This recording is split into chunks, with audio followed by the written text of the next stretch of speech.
This meeting is being recorded.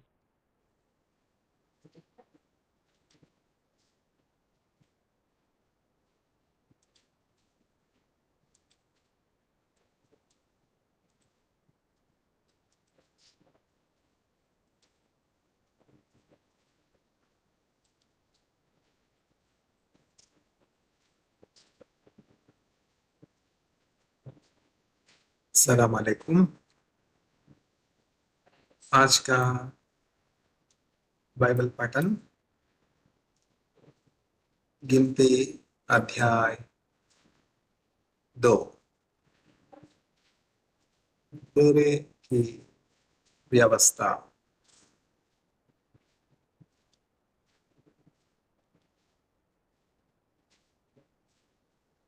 यहोवा ने मूसा और हारून से कहा, इस्राएल के लोगों को मिलाप वाले तंबू के चारों ओर अपने डेरे लगाने चाहिए। हर एक समुदाय का अपना विशेष झंडा होगा और हर एक व्यक्ति को अपने समूह के झंडे के पास अपना डेरा लगाना चाहिए। यहूदा के डेरे का झंडा पूर्व में होगा, जिधर सूरज निकलता है। यहूदा के लोग वही डेरा लगाएंगे। यहूदा के लोगों का नेता अम्मीनादाब का पुत्र नहशोन है। इस समूह में 74,600 पुरुष थे। इस्साकार का परिवार समूह यहूदा के लोगों के ठीक बाद में होगा। इस्साकार के लोगों का नेता सुआर का पुत्र नतनेल है। इस समूह में 54,400 पुरुष थे। जबूलून का परिवार समूह भी यहूदा के परिवार समूह से ठीक बाद में अपना डेरा लगाएगा। जबूलून के लोगों का नेता हेलोन का पुत्र एलियाब है। इस समूह में 57,400 पुरुष थे। यहूदा के डेरे में 1,86,400 पुरुष थे। यहूदा के डेरे में 1,86,400 पुरुष थे। ये सभी अपने अलग अलग परिवार समूह में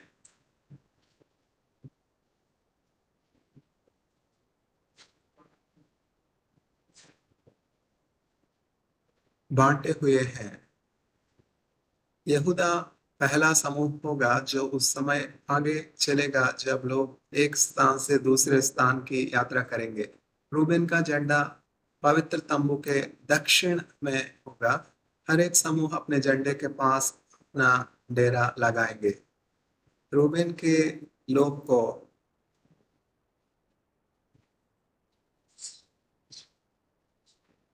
नेता शदेऊर का पुत्र एलूसूर है।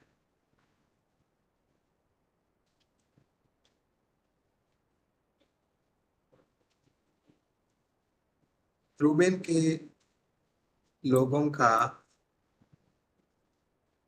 नेता शदेऊर का पुत्र एलीसूर है। इस समूह में 46,500 पुरुष थे।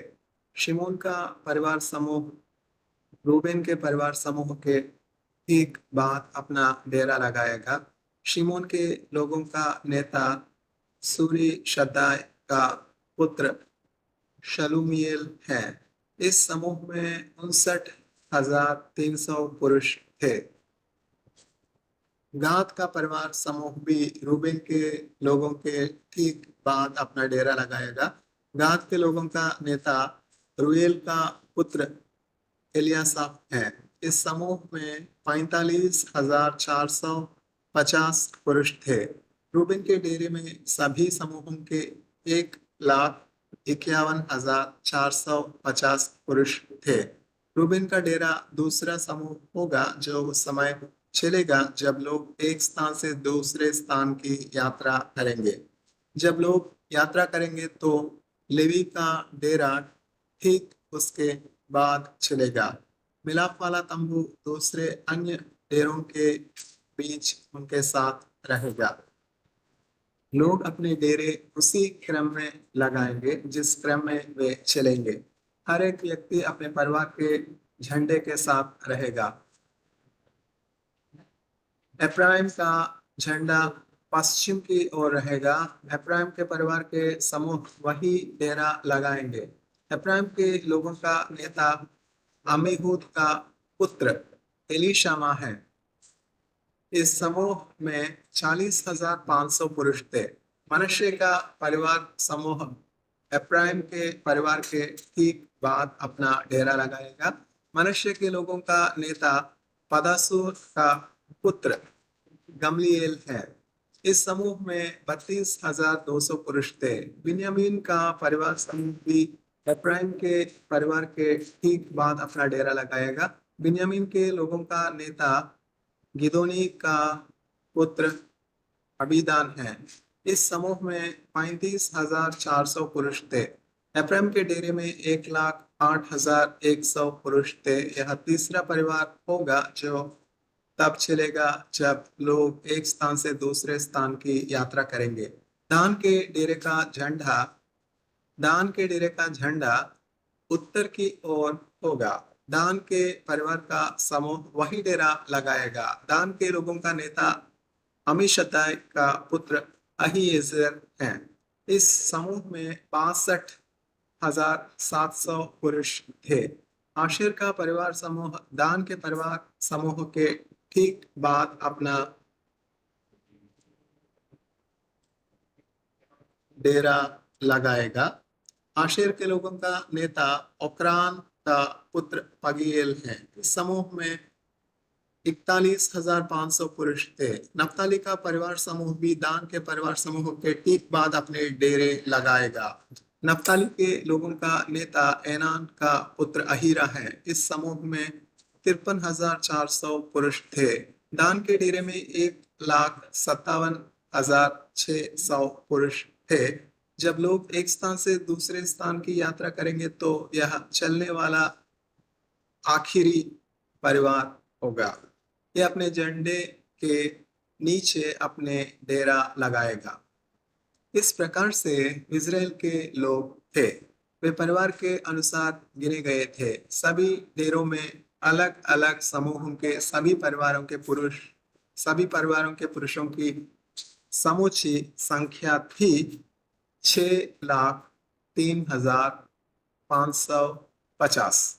मूसा ने इज़राइल के अन्य लोगों में लेवी वंश के लोगों को नहीं गिना। यह यहोवा का आदेश था। यहोवा ने मूसा को जो कुछ करने को कहा उस सब का पालन इज़राइल के लोगों ने किया। यहोवा ने मूसा को जो कुछ करने को कहा उस सब का पालन इज़राइल के लोगों ने किया। हर एक समूह ने अपने झंडों के नीचे अपने डेरे लगाए और हर एक व्यक्ति अपने परिवार और अपने परिवार समूह के साथ रहा।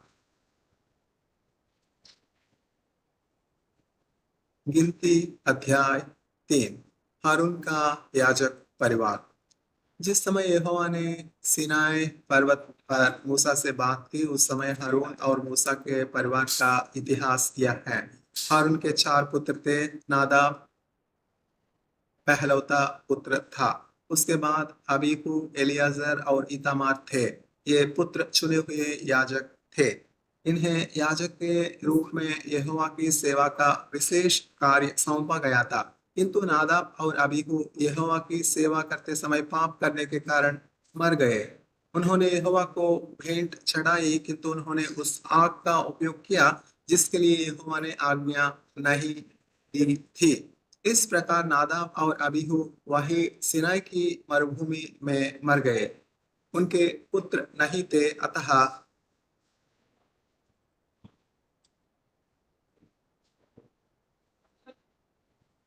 एलियाजर और इतामार याजक बने और यहोवा की सेवा करने लगे। वे यह उस समय तक करते रहे जब तक उनका पिता हारून जीवित था। लेवी वंशी याजकों को सहायक। यहोवा ने मूसा से कहा, लेवी के परिवार समूह के सभी लोगों को याजक हारून के सामने लाओ। वे लोग हारून के सहायक होंगे। लेवी वंशी हारून की उस समय सहायता करेंगे जब वह मिलाप वाले तंबू में सेवा करेगा, और लेवी वंशी इजराइल के सभी लोगों की उस समय सहायता करेंगे जिस समय वे पवित्र तंबू में उपासना करने आएंगे। इजराइल के लोग मिलाप वाले तंबू की हर एक चीज की रक्षा करेंगे, यह उनका कर्तव्य है। किंतु इन चीजों की देखभाल किंतु इन चीजों की देखभाल किंतु इन चीजों की देखभाल करके ही लेवी वंशी के लोग इजराइल के लोगों की सेवा करेंगे। पवित्र तंबू में उपासना करने की उनकी यही पद्धति होगी। इजराइल के सभी लोगों में से लेवी वंशी चुने गए थे। ये लेवी हारून और उसके पुत्रों की सहायता के लिए चुने गए थे। तब हारून और उसके पुत्रों को याजक नियुक्त करोगे। तुम हारून और उसके पुत्रों को याजक नियुक्त करोगे। वे अपना कर्तव्य पूरा करेंगे और याजक के रूप में सेवा करेंगे। कोई अन्य व्यक्ति जो पवित्र चीजों के समीप आने का प्रयत्न करता है, मार दिया जाना चाहिए। यहोवा ने मूसा से यह भी कहा, मैंने तुमसे कहा कि इजराइल का हर एक परिवार अपना पहलौता पुत्र मुझको देगा, किंतु अब मैं लेवी वंश को अपनी सेवा के लिए चुन रहा हूँ। वे मेरे होंगे। अतः इजराइल के सभी अन्य लोगों को अपना पहलौता पुत्र मुझको नहीं देना पड़ेगा। जब तुम मिस्र में थे, मैंने मिस्र के लोगों के पहलौतों को मार डाला था। उस समय मैंने इजराइल के सभी पहलौतों को अपने लिए लिया। सभी पहलौते बच्चे और सभी पहलौते जानवर मेरे हैं। किंतु अब मैं तुम्हारे पहलौते बच्चों को तुम्हें वापस करता हूँ और लेवी वंश को अपना बनाता हूँ। मैं यहोवा हूँ। यहोवा ने फिर सिनाई की मरुभूमि में मूसा से बात की। यहोवा ने कहा, लेवी वंश के सभी परिवार समूहों और परिवारों को गिनो। प्रत्येक पुरुष या लड़कों को जो 1 महीने या उससे अधिक के हैं उनको गिनो। अतः मूसा ने यहोवा की आज्ञा मानी। सभी को गिना उसने उन सभी को गिना। लेवी के 3 पुत्र थे। उनके नाम थे गेर्शोन, कहात और मरारी। हर एक पुत्र परिवार समूहों का नेता था। हर एक पुत्र परिवार समूहों का नेता था। गेर्शोन के परिवार समूह थे लिब्नी और शिमी। कहात के परिवार समूह थे अमराम, इसहार, हेब्रोन, उज्जीएल। मरारी के परिवार समूह थे महली और मुशी। ये ही वे परिवार थे जो लेवी के परिवार समूह से संबंधित थे। लिब्नी और शिमियों के परिवार गेर्शोन के परिवार समूह से संबंधित थे। वे गेर्शोन वंशी परिवार समूह थे। इन दोनों परिवार समूहों में 1 महीने से अधिक उम्र के लड़के या पुरुष 7,500 थे। गेर्शोन वंश के परिवार समूहों को पश्चिम में डेरा लगाने के लिए कहा गया। उन्होंने पवित्र तंबू के पीछे अपना डेरा लगाया। गेर्शोन वंश के परिवार समूहों का नेता लाएल का पुत्र एलियासाप था। मिलाप वाले तंबू में गेर्शोन वंशी लोग पवित्र तंबू आच्छादन और बाहरी तंबू की देखभाल का कार्य करने वाले थे। वे मिलाप वाले तंबू के प्रवेश द्वार के पर्दे की भी देखभाल करते थे। वे आंगन के पर्दे की देखभाल करते थे। वे आंगन के द्वार के पर्दे की भी देखभाल करते थे। यह आंगन पवित्र तंबू और वेदी के चारों ओर था। वे रस्सियों और पर्दे के लिए काम में आने वाली हर एक चीज की देखभाल करते थे। अमरामियों, इसहारियों, हेब्रोनियों और उज्जीएल के परिवार कहात के परिवार से संबंधित थे। वे कहात परिवार समूह के थे। इस परिवार समूह में 1 महीने या उससे अधिक उम्र के लड़के और पुरुष 8,600 थे। कहात वंश के लोगों को पवित्र स्थान की देखभाल का कार्य सौंपा गया। कहात के परिवार समूह को पवित्र तंबू के दक्षिण का क्षेत्र दिया गया। यह वह क्षेत्र था जहां उन्होंने डेरे लगाए। कहात के परिवार समूह का नेता उज्जीएल का पुत्र एलीसापान था। उनका कार्य पवित्र संदूक, ध्यान दीजिए, ये आरोन अवृत कहा जाता है इवरित में। पवित्र तंबू माने टबरनेकल, संदूक माने arc of the covenant, resembling the holiness, strength and presence of God. मेज, दीपाधार, वेदियों और पवित्र स्थान के उपकरणों की देखभाल करना था। वे पर्दे और उनके साथ उपयोग में आने वाली सभी चीजों की भी देखभाल करते थे। लेवी वंश के प्रमुखों का नेता हारून का पुत्र एलियाजर था, वह याजक था। एलियाजर पवित्र चीजों की देखभाल करने वाले सभी लोगों का अधीक्षक था।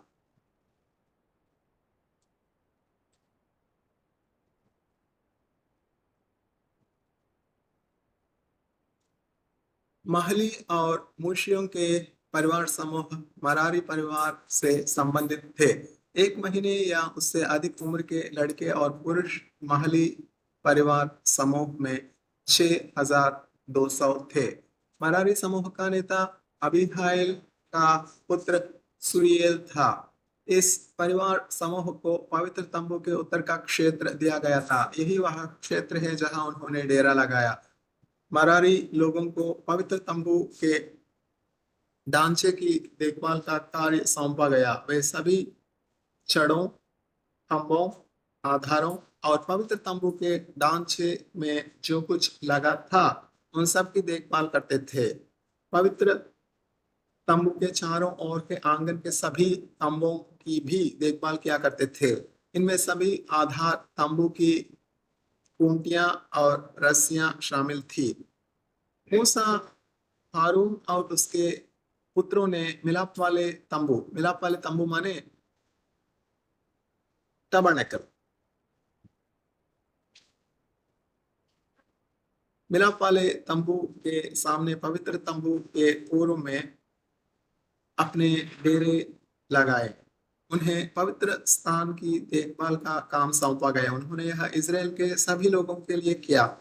कोई दूसरा व्यक्ति जो पवित्र स्थान के समीप आता है मार दिया जाता था। यहोवा ने लेवी परिवार समूह के 1 महीने या उससे अधिक उम्र के लड़कों और पुरुषों को गिनने का आदेश दिया। सारी संख्या 22,000 थी। 22,000 माने 22,000, all the Levites together। Levi वंशी पहलौते पुत्र का स्थान लेते हैं। यहोवा ने मूसा से कहा, इजराइल में सभी 1 महीने या उससे अधिक उम्र के पहलौते लड़के और पुरुषों को गिनो, उनके नामों की एक सूची बनाओ। अब मैं इजराइल के सभी पहलौते लड़कों और पुरुषों को नहीं लूंगा। अब मैं अर्थात यहोवा लेवी वंशी को ही लूंगा। इजराइल के अन्य सभी लोगों के पहलौते जानवरों को लेने के स्थान पर अब मैं लेवी वंशी के लोगों के पहलौते जानवरों को ही लूंगा। इस प्रकार मूसा ने वह किया जो यहोवा ने आदेश दिया। मूसा ने इजराइल के पहलौती सारी संतानों को गिना। मूसा ने सभी पहलौते 1 महीने या उससे अधिक उम्र के लड़कों और पुरुषों की सूची बनाई। उस सूची में 22,273 नाम थे। यहोवा ने मूसा से यह भी कहा, मैं अर्थात यहोवा यह आदेश देता हूँ, इजराइल के अन्य परिवारों के पहलौते पुरुषों के स्थान पर लेवी वंश के लोगों को लो, और मैं अन्य लोगों के जानवरों के स्थान पर लेवी वंश के जानवरों को लूंगा। लेवी वंशी मेरे हैं। लेवी वंश के लोग 22,000 हैं और अन्य परिवारों के 22,273 पहलौते पुत्र हैं। इस प्रकार केवल 273 पहलौते पुत्र लेवी वंश के लोगों से अधिक है। इसलिए पहलौते 273 पुत्रों में से हर एक के लिए 5 शेकेल चांदी दो। यह चांदी माने सिल्वर। यह चांदी इजराइल के लोगों से इकट्ठा करो। वह चांदी हारून और उसके पुत्रों को दो। यह इजराइल के 273 लोगों के लिए भुगतान है। मूसा ने 273 लोगों के लिए धन इकट्ठा किया, क्योंकि यहाँ इतने लेवी नहीं थे। जो दूसरे परिवार समूह के 273 पहलौतों की जगह ले सके। मूसा ने इज़राइल के पहलौते लोगों से चांदी इकट्ठा की। उसने 1365 शेकेल चांदी अधिकृत भार का उपयोग करके इकट्ठा की। मूसा ने यहोवा की आज्ञा मानी। मूसा ने यहोवा के आदेश के अनुसार वह चांदी हारून और उसके पुत्रों को दी। वालेकुम अस्सलाम। आज का बाइबल पठन समाप्त है। शुक्रिया।